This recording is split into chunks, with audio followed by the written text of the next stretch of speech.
예, 이제 말씀 전하겠습니다. 오늘 말씀의 제목은 우리의 선택을 지켜보시는 하나님, 우리의 선택을 지켜보시는 하나님입니다.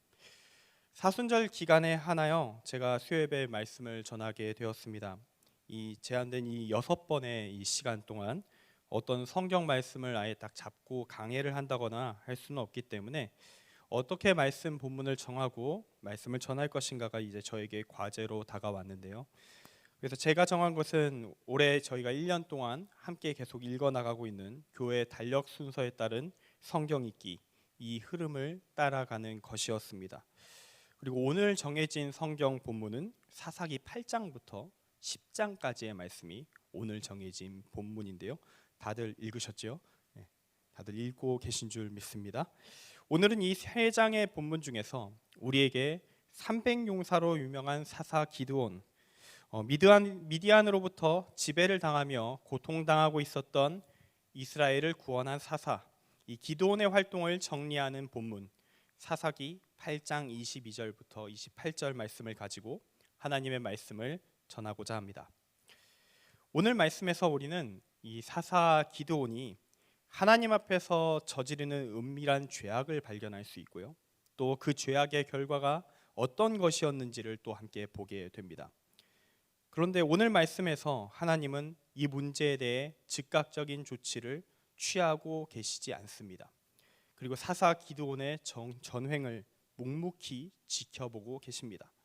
물론 그의 죄악에 따른 대가는 결국 하나님이 이끌어 가시는 이 역사의 흐름 속에서 그와 그의 가문이 결국 치르게 되긴 하지만, 고작해야 정말 얼마 전까지 이 기드온을 이제 사사로 일으켜 세울 때 기드온이 요구했었던 갖가지 이적들, 어쩌면 과도할 정도의 이 기드온의 믿음의 부족함을 보완하기 위해서 각종 기적들로 응답해 주셨던 하나님이 기드온이 승리를 거두고 죄의 길로 빠져드는 지금은 침묵하시면서 그를 바라보고 계실 뿐입니다.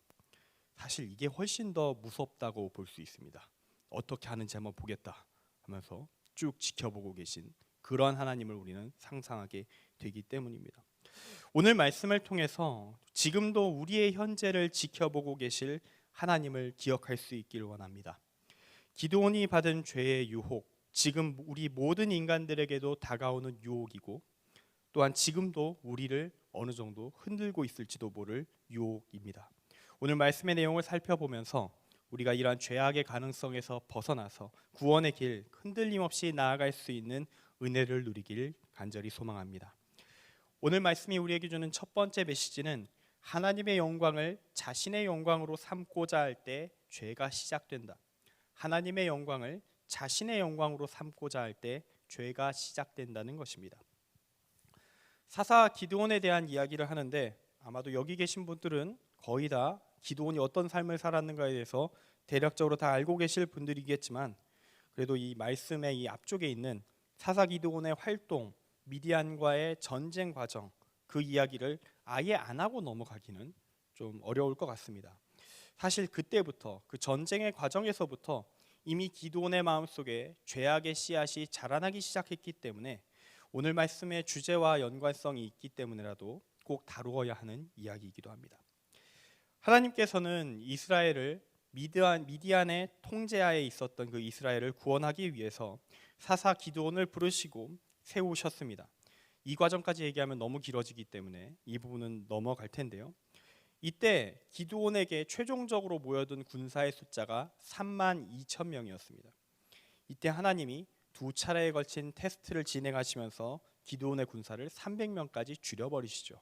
이 역시 너무 다 자세한 얘기하면 다 아는 이야기이기 때문에 오늘은 넘어가겠습니다. 이렇게 300명까지 줄여버리신 데는 이유가 있었습니다. 기드온의 믿음을 보호하기 위해서, 그의 타락을 방지하기 위한 조치이자 모든 승리의 영광이 하나님께 돌아올 수 있도록 하는 조치, 이스라엘 민족의 신앙을 지켜주기 위한 하나님의 계획이었습니다. 기드온은 사사로 선택받은 사람이지만 그의 믿음의 수준은 이전의 사사들과 비교하면 상당히 떨어지는 모습을 보여주고 있습니다. 이전 사사들은 하나님이 주신 딱 사명이 오면 딱 이제 그걸 받아서 순종하면서 이제 하나님의 말씀에 대한 이제 지상 대행자로서 당당하게 하나님의 일을 자신이 생각할 수 있는 최선을 다해서 그걸 수행해 나가는 모습을 보여주는데요. 근데 지금 기드온은 어떻게 세워졌냐면 거듭된 설득 작업 안 하겠다고 온 힘을 다해 안 하겠다고 하는 그 기드온을 거듭 설득하시고 증명하시고 각종 기적들을 계속 보여주시면서 할 수 있다 하자라고 하셔서 끌고 가고 있는 상황입니다. 그래서 이제 하나님은 전쟁 본격적으로 시작하기 전에 이 전쟁의 승리가 완벽하게 하나님으로부터만 온 것이다 라는 걸 인정할 수밖에 없도록 군대의 숫자를 최대한 줄여버리십니다. 그것이 기드온의 타락을 막을 수 있는 좋은 방법일 것이다 라고 하나님은 판단하셨던 것이죠. 참고로 현재 적군의 숫자는 이 7장 12절에서 기드온이 말하는 것으로 메뚜기의 많은 수와 같이 그들의 낙타의 수가 많아 해변의 모래가 많음 같았다, 이런 발언이 있고요. 또 나중에 미디안이 패전한 이후의 기록인 이 8장 10절 말씀을 보면 동방 사람의 모든 군대 중에 칼든 자 12만 명이 죽었고 그 남은 15,000명 가량은 그들을 따라와서, 이렇게 적혀 있습니다. 이 기록을 볼 때 최대 13만 5천 명 정도의 군대가 미디안에게 있었다라고 볼 수 있습니다. 본래 3만 2천 명 모여 있었던 이스라엘의 군대보다 훨씬 더 많은 군대, 그리고 낙타를 보유해서 기병 운용이 가능했던 군대입니다. 전쟁 수행 능력의 차이가 확실하게 있었다라고 볼 수 있죠. 300대 13만 5천, 그래도 3만 2천이면 전략을 쓰든지 어떻게든 하면 가능성이 있다라고 얘기할 수 있지만 300대 13만 5천은 누가 봐도 불가능해 보입니다. 그래서 하나님의 기적이 없으면 무조건 패배할 수밖에 없는 구성을 짜 놓으신 것이죠. 기드온의 간이 정말 한계까지 쪼그라들어 있었을 것이다 라고 우리는 상상할 수 있습니다. 실제로 기드온은 두려움에 떨었습니다. 싸우는 것 자체를 주저하는 모습을 보여줍니다. 그리고 하나님은 이 기드온의 두려움을 알고 계셨고 그걸 극복할 수 있도록 또다시 기적을 보여주시기로 결정합니다. 그 이야기가 사사기 7장 9에서 11절 말씀에 나옵니다. 제가 읽어드리겠습니다. 그 밤에 여호와께서 기드온에게 이르시되 일어나 진영으로 내려가라. 내가 그것을 내 손에 넘겨 주었느니라. 만일 내가 내려가기를 두려워하거든 내 부하 부라와 함께 그 진영으로 내려가서 그들이 하는 말을 들으라. 그 후에 내 손이 강하여져서 그 진영으로 내려가리라 하시니 기드온이 이에 그의 부하 부라와 함께 군대가 있는 진영 근처로 내려간즉. 아멘. 하나님은 기드온에게 다시 승리의 약속을 하시면서 적의 진영에 내려가서 그가 승리할 것임을 증명하는 증거를 확인하라고 이야기하십니다. 혼자 가기 두려우면 부하랑 같이 가라 라는 아주 구체적인 충고까지 하나님이 주십니다. 300명만 남은 상황, 얼마나 기드온이 덜덜 떨고 있었는지를 알 수 있는 대목이죠. 이렇게 구체적인 지시를 안 하면 기드온은 안 움직입니다. 그렇게 하나님 말씀이 명확하게 내려왔기 때문에 기드온 적의 진영에 내려갑니다. 그리고 하나님이 약속하신 것을 듣게 되죠. 적 진영에서 나오는 적군들의 말을 듣게 됩니다. 그 적군들의 말을 듣고 나면 승리의 확신을 얻을 것이다 라고 했는데 실제로 그러했습니다. 훨씬 더 강력한 병력을 가지고 있었던 이 미디안 군대, 그런데 마침 기드온이 듣게 되었던 이 병사들의 대화, 이 대화에 나오는 꿈 이야기는 누가 보아도 미디안 군대의 패배를 가리키는 꿈에 대한 이야기였습니다. 미디안에겐 흉몽, 기드온의 입장에서는 길몽이었죠. 이 꿈 이야기를 듣고 나서야 기드온은 다시 전쟁에 나설 생각을 합니다. 승리의 확신을 얻고 전쟁을 시작하는데요. 이때 좀 특별한 부분이 있습니다. 기드온이 한 가지 행동을 추가합니다. 적진을 향해 돌격할 때 한 가지 행동을 추가합니다. 이게 바로 문제가 되는데요. 이렇게 외치며 돌격합니다. 여호와를 위하라, 기드온을 위하라. 이게 바로 문제적인 부분입니다. 지금까지 그 어떤 사사도 자기 이름을 하나님과 함께 붙여서 높인 자는 없었습니다. 모두 하나님의 이름만을 높였을 뿐입니다. 에훗이 나를 따르라 라고 말한 적은 있었는데 그는 이어서 여호와께서 승리를 주실 것이다 라고 이야기하면서 자신을 따라야 하는 이유가 여호와께서 주실 승리 때문이라는 것을 명확하게 밝히고 갑니다. 그런데 기드온은 하나님과 자신을 동격으로 붙입니다. 참고로 이건 당시의 다신교도들의 행태와 동일한 행동입니다. 여기서 우리는 알게 됩니다. 이 멘트가 아마도 기드온이 실수한 게 아니라 철저히 준비된 기획된 멘트를 하고 있는 것이다. 정치인으로서 중대 발언을 하듯이 정확히 정해진 그 멘트를 하고 있다라는 것입니다. 다신교를 섬기던 주변 국가들은 자신들의 신을 향해서 위하여를 외치고 나서 이어서 왕을 이어서 붙여서 위하여라고 높이곤 했습니다. 이 형식을 똑같이 가져온 겁니다. 그대로 가져왔습니다. 이걸 통해 누리고자 하는 기드온이 목표로 하는 것은 무엇이었을까요? 이번 전쟁 승리가 확정되지 않았습니까? 하나님께서 승리할 것이라고 300명이 13만 5천 명을 이기는 말도 안 되는 일이 벌어질 건데 그 영광 내가 갖고 싶었던 겁니다. 그 영광을 내가 가지고 싶었던 것입니다. 그것이 온전히 하나님께 돌아가는 걸 원치 않았던 것입니다. 이왕 이길 거면 그건 내 것으로 하겠다. 지휘관은 나에게 같이 그 영광이 돌아가도록 하겠다. 마치 자신이 왕인 것처럼 사람들에게 인식되도록 기획을 짠 즉흥적인 것이 아니라 계획된 언동을 기드온이 하고 있는 것입니다. 조금 전까지 패배할 것을 생각하면서 덜덜 떨고 있던 자가 하나님의 도우심으로 승리의 확신을 얻자마자 그가 내린 생각은, 그가 이어서 하는 행동은 승리의 영광 내가 가져가리라, 그런 것이었던 거죠. 하나님께서는 기드온이 이런 유혹을 당할 것을 알고 계셨습니다. 그래서 기드온이 잘못된 선택을 하지 않도록 정말 최선을 다해서 장애물을 많이 치워 놓으셨습니다. 3만 2천 명을 굳이 300명까지 줄여가면서 그런 작업을 하셨죠. 오직 하나님께만 영광을 돌리는 전쟁이 되어야 한다.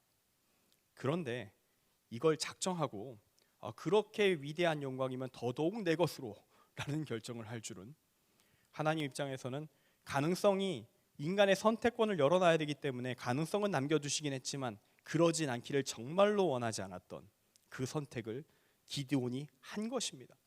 장애물 다 치워놨는데 작정하고 일부러 넘어져 버리는 건 하나님도 방법이 없죠. 하나님은 충분히 할 일을 다 하셨습니다. 이제 기드온에게 맡겨진 마지막 선택의 순간 기드온은 자신의 행동을 잘못된 모습으로 보여줍니다. 이제 기드온은 행동에 대해 책임을 져야 합니다. 그리고 여기서부터 하나님이 침묵하기 시작하십니다. 끝까지 침묵하십니다. 기드온이 자신의 죄에 대해서 회개하지 않는 한 이 침묵은 지속됩니다. 그리고 기드온은 죽기까지 끝까지 회개하지 않았습니다. 현재 나의 삶 속에서 하나님이 느껴지지 않고 하나님이 활동하고 계심이 느껴지지 않을 때 많은 사람들이 교회를 떠나버리곤 합니다. 지금 코로나처럼 인생 전반에 걸쳐 불편함이 밀려올 때, 또는 나한테 예기치 않은 어려움이 닥쳐왔을 때 우리는 쉽게 하나님을 원망하곤 합니다. 여기에는 전제 조건이 붙어 있습니다. 나는 아무 문제도 없다. 나는 하나님께 충성을 다했다. 그러므로 하나님이 문제다. 그러나 진실은 다를 수가 있습니다. 오늘 말씀의 기드온처럼 어느 순간 내가 하나님께서 내게 주신 것들을, 하나님의 영광을, 하나님의 도우심을 모두 다 나의 것으로 돌려버리진 않았는지요. 그 영광을 서서히 나의 것으로 돌려가고 있으며 하나님이 내게 은혜로 주신 것들을 당연히 주실 거 아니었나? 이 정도 내가 했으면 해주는 것이 맞지 않나? 이런 형태로 보고 있지는 않은지요. 이런 give and take의 신앙은 다신교와 같은 것입니다. 하나님을 다신교적으로 섬기는 순간 내가 재물을 바쳤으니 당신은 나에게 결과물을 줘야만 해 라는 형태의 다신교적인 숭배를 하는 순간 하나님은 우리로부터 손을 떼실 수 있습니다. 이어질 우리의 반응을 지켜보시는 관전자의 자리로 돌아가 버리실 수 있는 것입니다. 오늘 말씀에 나오는 기드온처럼 말이죠. 어려움이 닥쳤습니까? 하나님이 계시지 않은 것 같은 불안감이 있습니까? 그때 우리가 첫 번째로 해야 할 일이 있습니다. 그것은 바로 그럴수록 더욱더 주님 앞으로, 내가 주님 앞에 더욱더 나아가며 나의 삶 전체를 되돌아보며 회개하는 것, 그리고 예배하는 것입니다. 그때 우리는 우리가 놓치고 있던 죄들을 깨달을 것입니다. 그리고 하나님이 나의 삶 속에 새롭게 은혜로 능력으로 역사하시는 것을 경험하게 될 것입니다. 회개함으로 하나님께 나아가서 주님을 다시 경험하는 은혜가 오늘 우리 모두에게 있기를 바라고 기도합니다. 이어지는 오늘 말씀이 우리에게 주는 두 번째 메시지는 모든 영광은 하나님께, 모든 책임은 나에게 돌릴 수 있어야 한다. 모든 영광은 하나님께, 모든 책임은 나에게 돌릴 수 있어야 한다는 것입니다. 모든 영광은 하나님께, 모든 책임은 나에게. 이 말이 조금 기이하게 들리실 수도 있을 것 같습니다. 그래서 지금 약간 설명을 하고 넘어갈 텐데요. 여기서 제가 문제 제기를 하는 부분은 우리가 보통 저지르는 죄악의 양상이 모든 영광은 나에게 돌리고 모든 책임은 하나님께 돌려버린 후에 하나님을 원망하다가 믿음을 버리는 형태를 취하기 때문입니다. 우리는 모든 영광을 하나님께 돌릴 수 있어야 합니다. 죄의 문제, 어둠의 문제는 하나님으로부터 비롯되는 경우는 없습니다. 이 땅에 어쩔 수 없는 한계, 우리를 둘러싸고 있는 이 환경의 문제이거나 또는 우리의 실수이거나 우리의 잘못들이 엉켜 있거나 그렇게 해서 죄의 문제, 책임의 문제가 발생하게 됩니다. 우리는 이 문제를 내게 돌릴 수 있어야 합니다. 그리고 이것을 나한테 돌려놓고 자책하면서 괴로워하는 그런 상태가 아니라 이제 그것을 주님 앞에 기도하면서 회개하면서 내어놓을 수 있어야 합니다. 그때 하나님께서는 내 책임으로 둔 문제들을 가져가십니다. 그 문제를 하나님께서 함께 그리고 대신 풀어가십니다. 여기까지 가면 우리에게 모든 책임을 돌려야 된다는 그 말이 의미가 풀릴 수 있을 것입니다. 이제 성경 말씀으로 돌아가 보겠습니다. 기드온은 사사기 7장에서 미디안의 대군을 무찌른 후에 8장에서부터 이제 도망친 미디안의 왕들인 세바와 살문나를 추격해 들어가기 시작합니다. 이 추격의 과정에서 기드온은 동족들과 충돌을 하기 시작합니다. 첫 번째 충돌은 에브라임 지파와의 충돌이었습니다. 이때 에브라임은 미디안과 대대적으로 전쟁을 시작한 상황에서 기드온이 자기들을 부르지 않았다. 전쟁에서 그래서 참여하지 않았는데 전쟁 막판 이제 패잔병을 처리하는 그 시점에 갑자기 기드온이 요청을 해서 전쟁을 수행하게 되었고요. 미디안의 두 방백 오렙과 스앱을 붙잡게 됩니다. 여기서 우리는 이스라엘 내부 이 지파들 간의 세력 다툼이 있었다라는 사실을 함께 알게 되는데요. 위대한 이스라엘의 리더 여호수아를 배출한 지파입니다. 이 에브라임 지파는 그렇기 때문에 강력한 세력을 그 지파들 사이에서도 구축하고 있었죠. 만약에 아마 기드온이 전쟁 초기부터 그 32,000명 모을 때 에브라임 지파를 함께 불렀더라면 에브라임 지파가 첫 번째로 할 일이 있습니다. 그러니까 네가 사사고 뭐고 됐고 이제부터 지휘관은 나다. 그게 원래 에브라임 지파가 했을 것으로 추정되는 행동입니다. 그렇기 때문에 기드온도 이미 이 상황을 느끼고 있었어요.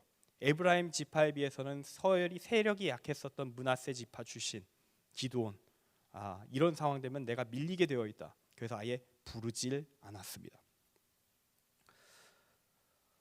이렇게 불러지 않았더니 막판에 근데 부르지 않아서 안 왔는데 가만히 그냥 상황을 지켜보면서 있었는데 막판에 갑자기 에브라임이 기드온에게 불임을 당하게 된 것이죠.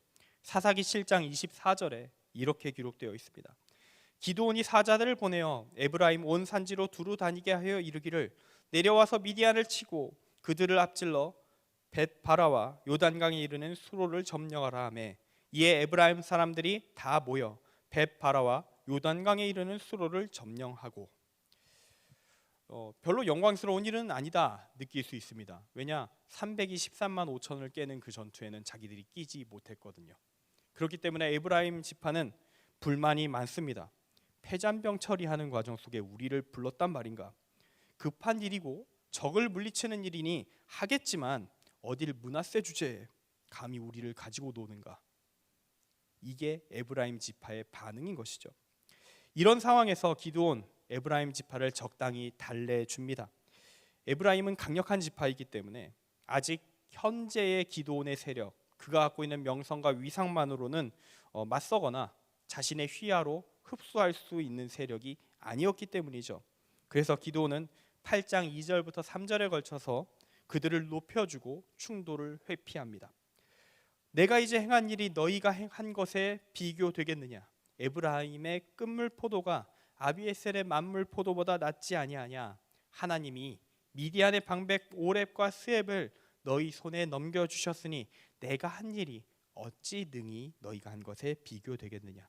너희는 패잔병 처리를 했다고 생각하지 말아라. 너희의 공로가 내가 한 것보다 더 크다고 나는 생각한다 하면서 에브라임 지파를 달래준 것이죠. 이 평화의 결정은 누가 봐도 좋은 것으로 보일 것입니다. 올바른 선택으로 보일 것입니다. 그러나 안타깝게도 이 결정에서 우리는 뭔가 하나님의 뜻에 따른 사랑의 결정, 민족 간의 상자를 막기 위한 그런 노력, 이런 것을 발견할 수가 없습니다. 왜냐하면 이것은 전적으로 기드온의 정치적인 결정만을 위한 것이었는데, 이어지는 다른 지파, 갓 지파와의 충돌에서 기드온은 에브라임 때와는 전혀 다른 결정을 하는 것에서 확인할 수 있습니다. 미디안 패잔병들을 이제 계속 추격해 나가는 도중에 기드온은 이제 지친 군사들에 대해서 보급을 해야 되는 상황이 됩니다. 갓 지파의 성읍인 숫곳과 분우엘이 그곳 부근에 있었고 그들에게 보급을 요청하지요. 그런데 아직 미디안이 힘이 남아 있다고 판단하고 있는 이 갓 지파는 기드온에게 보급을 하지 않겠다고 합니다. 나는 나중에 보복이 오는 것이 두렵다. 그러므로 난 안 하겠다. 너희를 돕지 않겠다. 여기서 기드온은 에브라임과는 전혀 다른 방식으로 대응을 합니다. 그들에 대해 복수할 것을 맹세합니다. 그리고 전쟁에서 승리한 다음에 정말로 보복합니다. 갓 지파의 두 도시가 모조리 몰살당합니다. 갓 지파의 선택, 옳았다고 말할 수는 없습니다. 그들은 지금 자신들의 이득을 위해서 하나님의 전쟁에 함께하기를 거절하였습니다. 심지어 어느 정도 승패가 결정된 상황에서까지도 사태를 관망하겠다, 이런 태도를 보였기 때문에 그들의 죄가 없다고 말할 수는 없습니다. 그런데 그렇다고 해서 이 기드온의 반응이 좋다고 말할 수도 없을 것입니다. 죄에 대한 처벌은 가능하겠지만 두 성읍의 씨를 말리는 학살이 과연 하나님이 원하시는 것이겠는가? 그리고 과연 갓 지파가 에브라임 지파만큼 강한 지파였다면 기드온이 이런 생각을 할 수나 있었겠느냐? 이게 문제가 되는 것입니다. 기드온은 지금 마치 왕이 되기 전에 자신에게 저항하는 세력은 이렇게 될 것이다 라는 본보기를 보이려고 하고 있습니다. 같은 민족, 하나님을 믿는 이스라엘 민족인 갓 지파를 학살함으로써 말이죠. 그런데 이 학살을 기드온은 하나님의 이름으로 행합니다. 사사기 8장 6에서 7절 말씀입니다. 숫곳의 방백들이 이르러 세바와 살문나의 손이 지금 내 손 안에 있다는 거냐? 어찌 우리가 내 군대에게 떡을 주겠느냐 하는지라.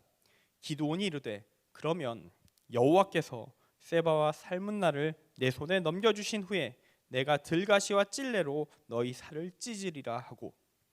지금 숫곳과 분우엘의 사람들은 아직 미디안의 왕들인 세바와 살문나를 붙잡지 않은 이상 미디안의 세력은 건재함으로 나는 너희를 도울 수 없다라고 말합니다. 그리고 여기에 대해서 기드온은 하나님이 세바와 살문나를 내게 넘겨주실 것이라는 말에 덧붙여서 나는 너희를 보복하겠다라고 말합니다.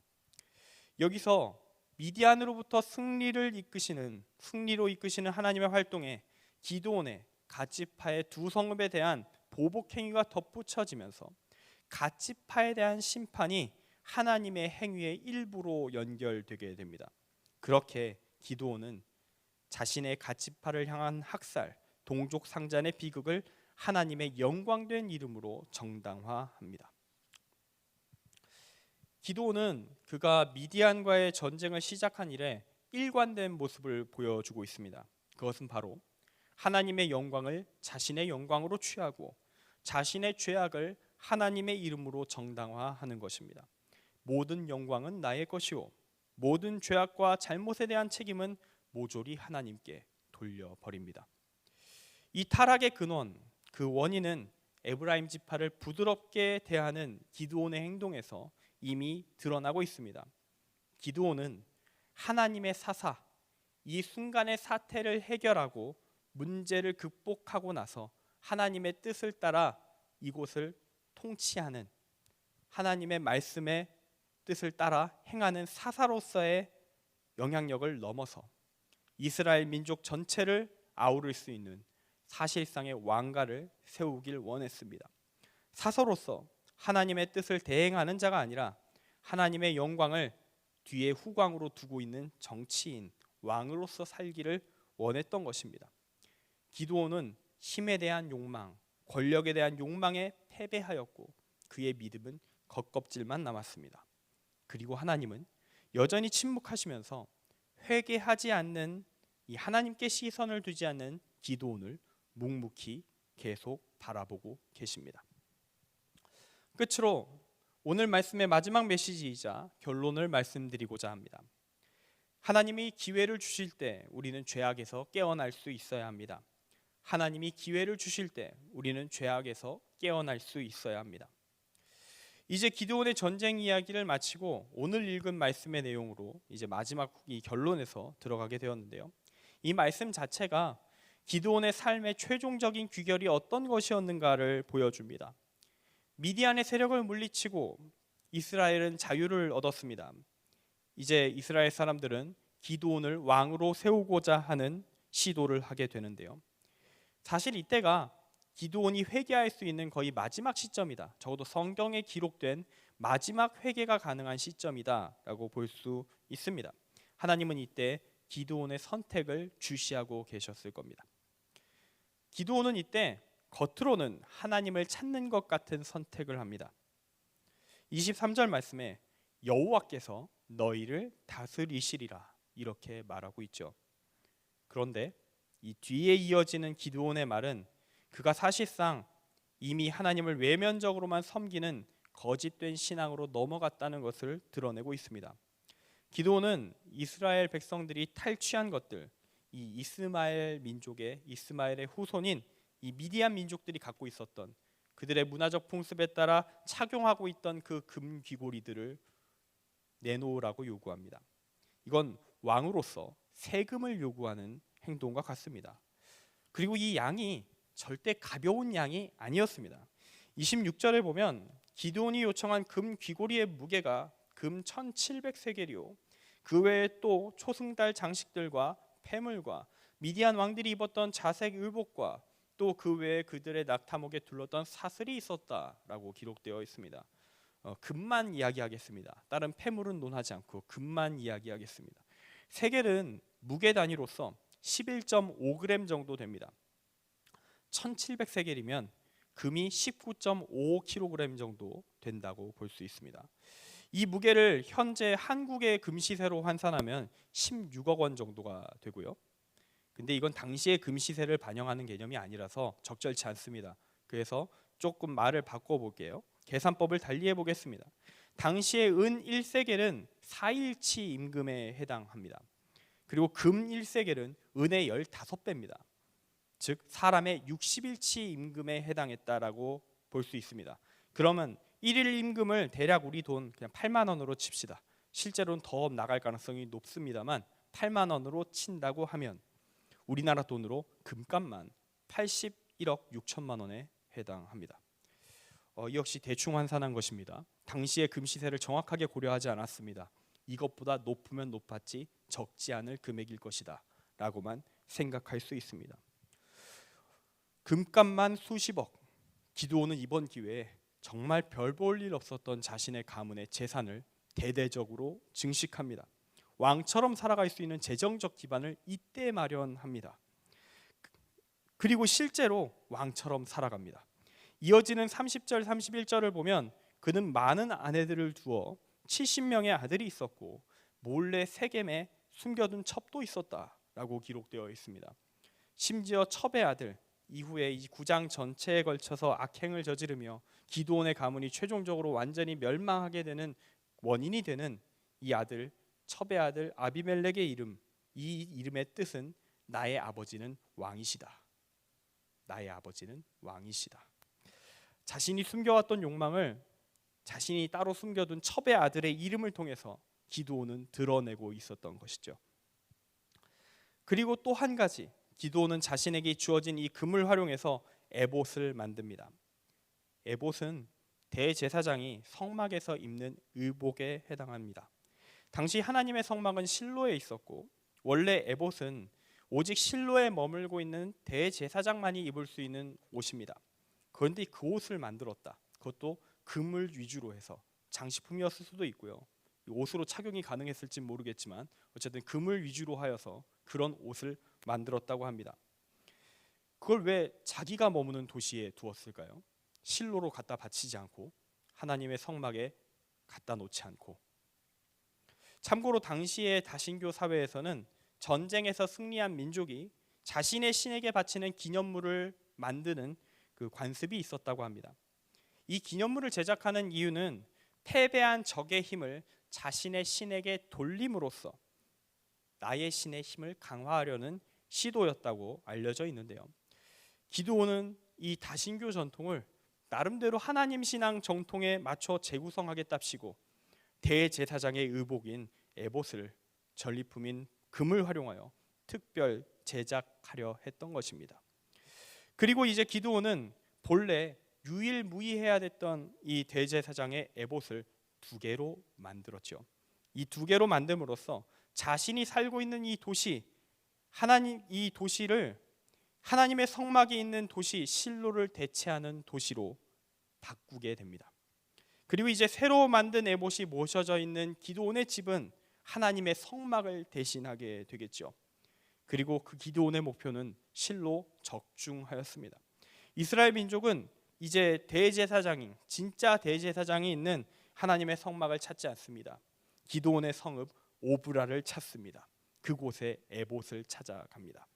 그렇게 시작된 숭배 행위는 기드온과 기드온의 집에 분명히 크나큰 존귀한 지위와 영광을 갖다 주었을 것입니다. 하지만 성경은 단호하게 말합니다. 그것은 올바른 방향을 잃어버린 것, 하나님이 아니라 사실상 기드온을 섬기는 행위로서 음란한 것이며 이것은 영광이 아니라 올무다.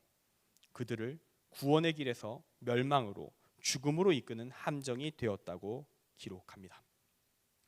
그렇게 기드온은 마지막 회개의 기회를 놓친 채 하나님의 사사였지만 끝내 죄악에 빠져 멸망한 자로 성경에 기록되게 됩니다. 모르겠습니다. 우리가 천국 가면 기드온을 만날 수 있을지, 하나님께서 자비를 베푸셔서 또는 우리가 알지 못하는 숨겨진 기록 속에 기록되지 않은 무언가에 혹시 그가 회개한 기록이 혹시라도 있어서 회개한 일이 있었다면 천국에서 볼 수도 있겠지만 오늘의 이 성경의 끝의 기록만으로 봤을 때는 그를 보지 못할 가능성이 매우 높겠구나, 이런 생각이 듭니다.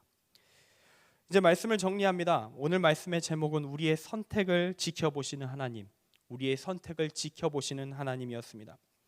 기드온과 함께 하셨던 하나님은 기드온이 하나님의 영광을 갈취하여서 자신의 것으로 삼은 그 순간부터 하나님과 멀어져서 그의 모든 행위를 지켜보기로 결정하십니다.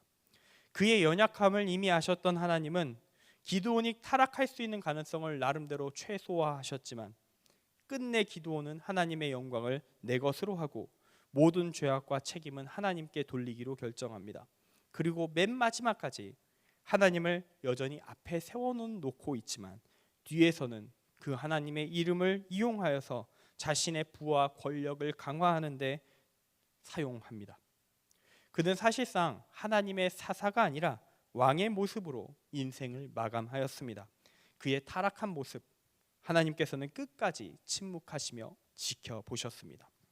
그리고 그렇게 죄악 가운데 일어선 이 기드온의 가문은 이후에 그의 은밀한 욕망을 담아 나의 아버지는 왕이시다, 아비멜렉이란 이름을 가지게 된 그의 아들을 통하여 파멸을 맞이하게 됩니다. 우리는 그 내용을 9장에서 확인할 수 있습니다. 하나님께서는 우리의 삶 속에서 즉각적인 개입의 형태로 움직이는 경우가 자주 있지 않습니다. 이미 그리스도인으로서 많은 것을 깨닫고 알고 있는 사람들이라면 더욱더 그렇습니다. 기드온은 그의 연약함을 고려하신 하나님에 의해 정말 많은 것을 받은 상태였습니다. 그리고 이제 전쟁에 나가는 그 순간, 이제 그는 이제 다른 선배 사사들처럼 하나님의 말씀과 뜻을 붙들고 끝까지 모든 영광을 하나님께 돌리며 전쟁을 수행해야 했습니다.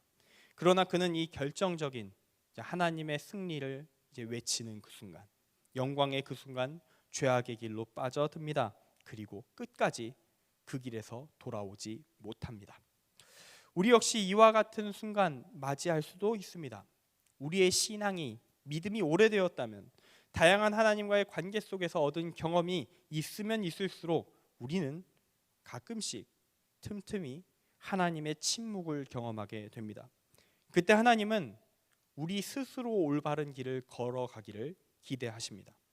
이미 받은 하나님의 말씀들이 많고 훈련된 믿음 그거 가지고 스스로 하나님의 뜻을 선택해 보는 것을 하나님은 지켜보십니다. 걸음마를 할 때 계속 손잡아 주고 있으면 영원히 걷지 못할 수도 있습니다. 내버려 둬야 되는 순간이 있습니다. 그렇게 하나님은 지켜보십니다. 그동안 돌보았던 기드온, 이젠 스스로 설 수 있느냐? 스스로 서지 않기로 결정합니다. 그것이 기드온의 결정이었습니다. 우리는 어떠한 결정을 하게 될까요?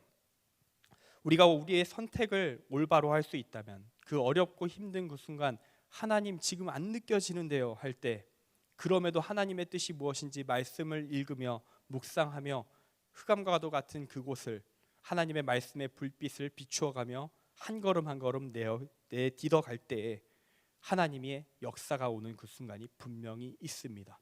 하나님의 도우심이 오는 순간이 분명히 우리에게 다가옵니다.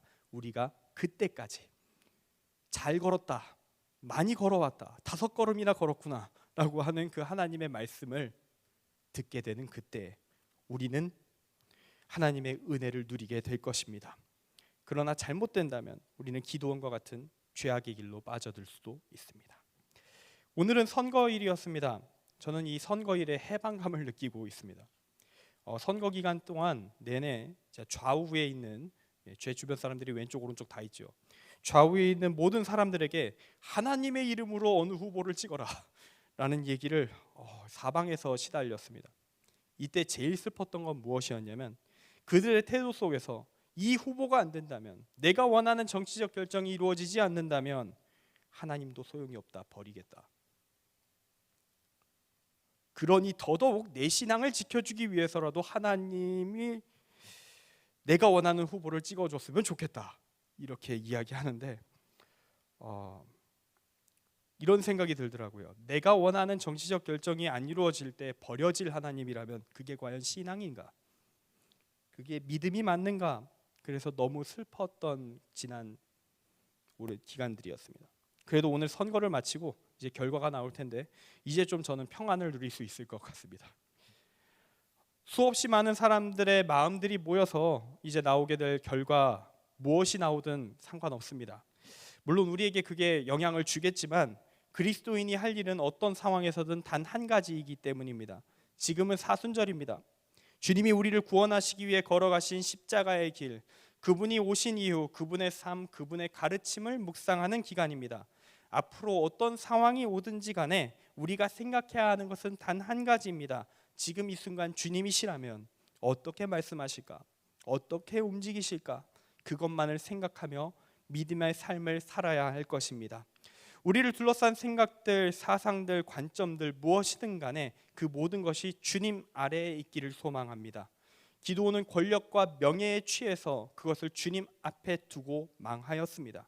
우리의 모든 것 오늘 주님 앞에 내려놓을 수 있기를 소망합니다.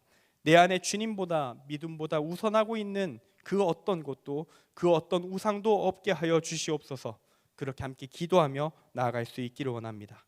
이제 함께 기도하겠습니다.